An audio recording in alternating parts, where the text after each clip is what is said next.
Shane Spencer won the job as the kicker of the Indianapolis Colts. First time he's ever been able to do that. So he's going to come in as the kicker. I wanted to get kind of a sense of how he perceives his job, what difference there might be. Let's say in the second quarter, you're kicking a 36-yard field goal versus maybe a 50-yarder at the end of the game to win a game. What's his process? How's he go through his business? I think that's interesting. And I think that Spencer Shrader is going to have a really, really good season, and he's going to be integral in the way this team plays and the way this team competes and the way this team wins.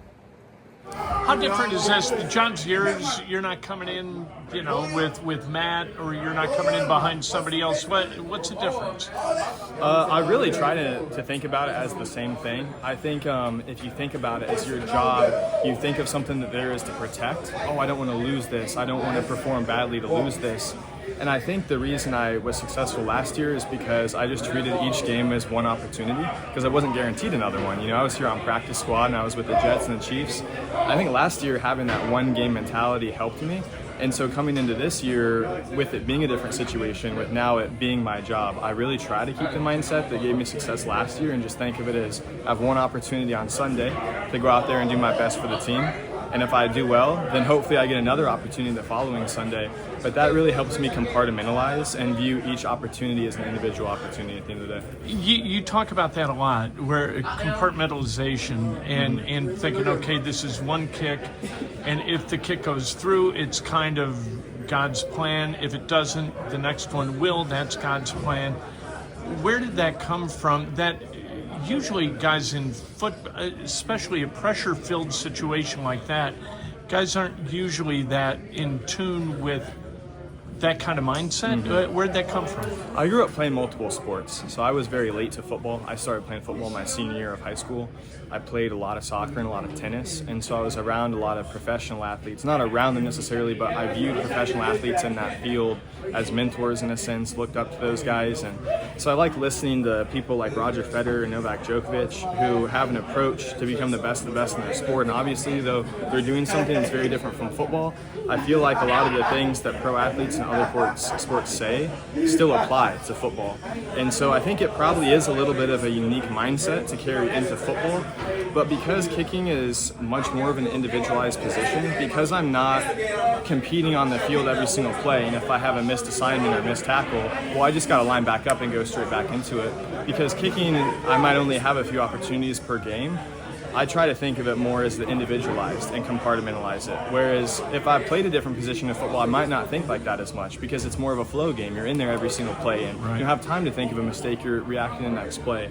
But for me in my position, it's just one opportunity at a time. You have no idea how many you're going to get. And so I try to limit the forward thinking of, well, this game or 3 games from now or the end of the season, and I just think about the task at hand.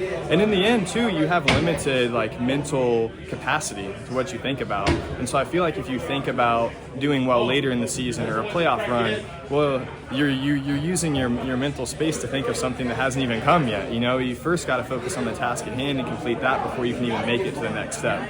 Keep the main thing the main thing. Yeah, and it's kind of an exhausting mindset because I got to the end of preseason recently and I felt like I had a pretty good preseason overall. And I thought to myself, man, that wasn't even the season. The season's just beginning. And I'm kind of relieved. It's you get through preseason and you do well, but then there's the next Sunday. And that didn't even mean anything anymore. Now it's just Sunday that everybody's talking about. So you really do have to approach it on a game-by-game basis. So when Rigo started, he had Vinny as kind of a mentor, been around and taught Rigo kind of the ropes as far as how this works. For you, is Rigo kind of that guy where you can rely on him for some advice? Yes, I rely on Rigo and Luke a lot for advice. I think at this point I'm pretty good at picking up on different pieces from every person. I even relied on Matt, or not necessarily relied, but respected Matt when he was here and thought, what can I learn from him? And then you also have to think, well, what are those guys not the greatest at? What can they teach me in terms of the good things? And what can I learn from them in the bad things as well? And so each person is a mentor in a sense, and there's something to learn from everyone. But yes, specifically Rigo and Luke, because they're in my position group, because I'm around them all the time, because they're 9 and 10 year vets, I'm able to really see those guys and how they operate and take care of business and learn from that. What do you do late game? Do you do anything late game to calm yourself? And is it like if you're at first half, you got a 36-yard field goal, you're just thinking, okay, process, plant foot, needs to go, whatever you're thinking. Late game, high leverage, you kick it through, you win. You don't, you lose. And there are all these guys here who busted their ass, including you, the entire game. Is there something where you kind of center yourself? What do you do? I honestly feel better late game usually. I feel like I settle into the game more. Yeah, you get more comfortable. You're out there in the environment. You get used to the fans. You get used to the sound. You get used to the feel. So I usually feel better late game than I do early game. For me, I feel about the same amount of pressure on every kick. I know that sounds kind of funny because the difference between a late game winner versus an early extra point is pretty big.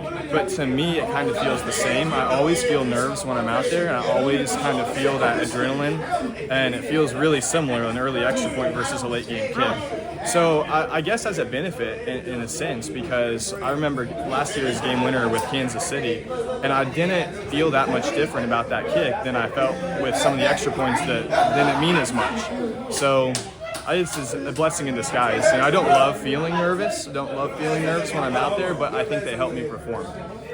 That's Spencer Shrader. That is a guy who could work in media today. The interesting answers, really, really good, and kind of give you an insight into the way he kind of perceives his job and what he needs to do and how he needs to do it and how he needs to calm himself and view each kick as an individual act. I thought that was really interesting. We'll see what happens this week. It might all come down to Spencer Shrader's foot at the end of this game against the Dolphins to get off the schneid for the first time in the opener since 2013.